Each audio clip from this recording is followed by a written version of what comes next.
नमस्कार दोस्तों शिवा स्टोरी में आप सभी का स्वागत है। ज्ञानवर्धक कहानियां में आज जो हम कहानी लेकर आए हैं वो है भोलेनाथ ने लिया था जब नंदी का रूप। दोस्तों चैनल को सब्सक्राइब नहीं किए हैं तो चैनल को सब्सक्राइब जरूर कर ले। मैं इसी तरह का ज्ञानवर्धक कहानियां लेकर रोज आता हूँ। तो चलिए कहानी की ओर बढ़ते हैं। देवभूमि उत्तराखंड में स्थित केदारनाथ धाम में सभी परिचित है। यहाँ महादेव के दर्शन के लिए हर साल लाखों की संख्या में भक्त आते हैं और इस स्थान की अलौकिकता के मंत्र मुग्ध हो जाते हैं। आइए जानते हैं बाबा केदारनाथ से जुड़े महत्वपूर्ण जानकारियां और रहस्य। देवभूमि उत्तराखंड के गढ़वाल हिमालय सीमा पर स्थित केदारनाथ धाम से सभी शिव भक्त परिचित हैं। बाबा केदारनाथ के इस धाम की गणना 12 ज्योतिर्लिंगों में से की जाती है।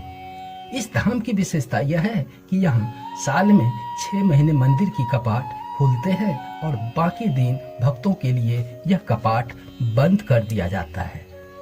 लेकिन मंदिर में स्थित सभी देवी देवताओं के उमिखट लाया जाता है और वहाँ उनकी पूजा की जाती है।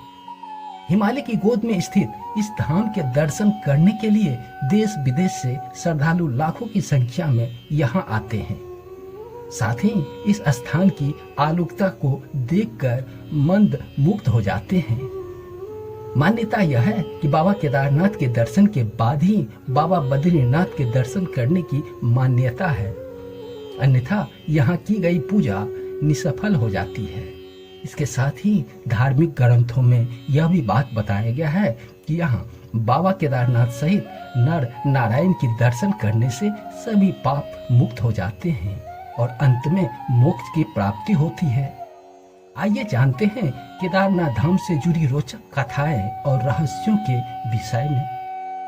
किंवदंतियों में बताया गया है कि जब महाभारत युद्ध के बाद पांडव पर अपने भाई और सगे संबंधियों की हत्या का दोष लगा था, तब भगवान श्री कृष्ण ने उन्हें भगवान शिव से क्षमा मांगने का सुझाव दिया था।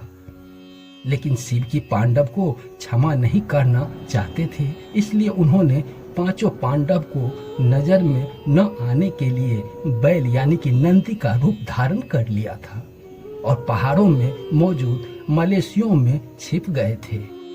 लेकिन गदाधारी भीम ने उन्हें देखते ही पहचान लिया और शिव जी से यह भेद सबके सामने आ गया।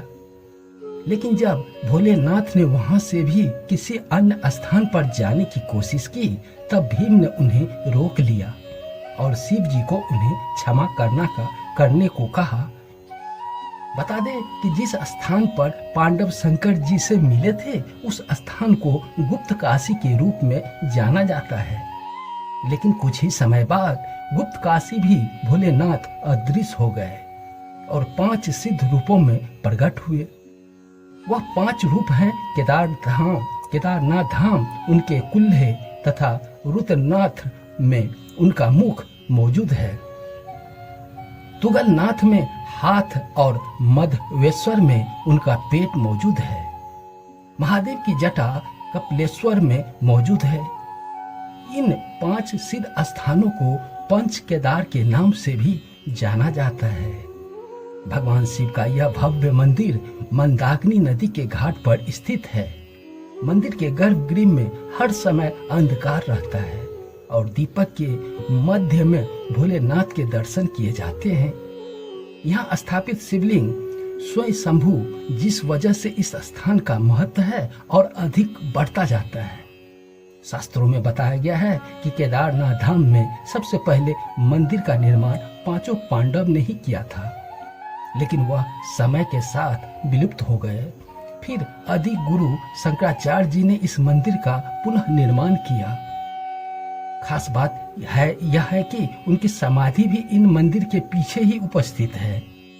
इन अलौकिक मंदिर के कपाट मई महीने से भक्तों के लिए खोल दिए जाते हैं और करारे की सर्दी से पहले यानी कि नवंबर 6 महीने के लिए बंद कर दिया जाता है।